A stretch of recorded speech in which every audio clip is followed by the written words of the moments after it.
Hello అండి, నమస్తే అండి. మీ శైలును నేనైతేనండి చనా కర్రీ చేస్తున్నానండి. ముందుగా అయితే చనా అయితే పసుపు వేసేసి ఉడకబెట్టేసుకున్నానండి. ఇలా శనగలో పెద్ద శనగ తీసుకున్నానండి కర్రీకి. ఉల్లిగడ్డలు కూడా తీసుకున్నానండి, ఒక 2 ఉల్లిగడ్డలోనే. టమాటాలు ఒక 3 టమాటాలు తీసుకున్నానండి. గ్రీన్ చిల్లీ కూడా తీసుకున్నాను, కరివేపాకు కూడా తీసుకున్నానండి. ముందుగా స్టవ్ వెలిగించుకుని గిన్నె పెట్టుకున్నానండి. దీటెక్కాక ఆయిల్ వేసుకోవాలి. ఒక 3 స్పూన్లు ఆయిల్ వేసుకోవాలండి.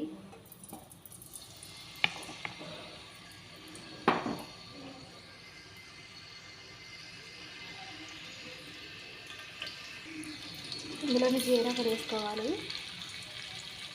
ఆవాలు కూడా వేసుకోవాలండి. ఇందులో నేనైతేనండి ఉల్లిగడ్డలు కూడా కట్ చేసుకుని ఉల్లిగడ్డలు కూడా వేసేసుకుంటున్నానండి ఇందులోని.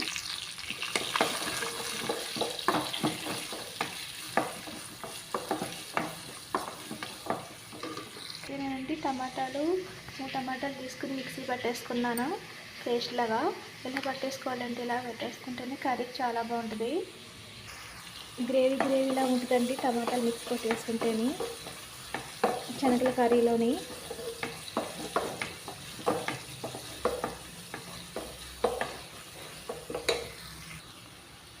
గ్రీన్ చిల్లీ కూడా వేసేసుకుంటున్నానండి.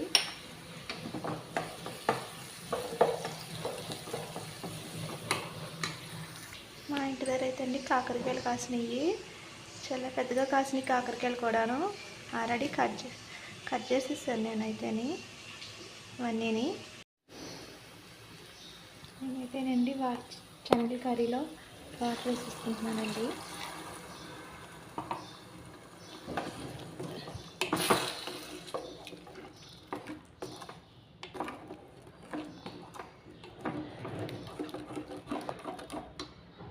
ఇందులోనే రుచి సరిపోనంత సాల్ట్ కూడా వేసుకోవాలండి.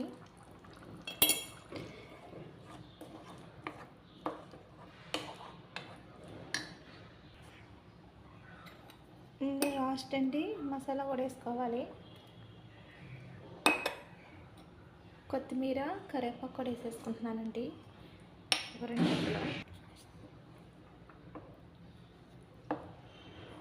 ఒక 2 నిమిషాలు ఉడకనిచ్చి దింపేసుకోవాలండి.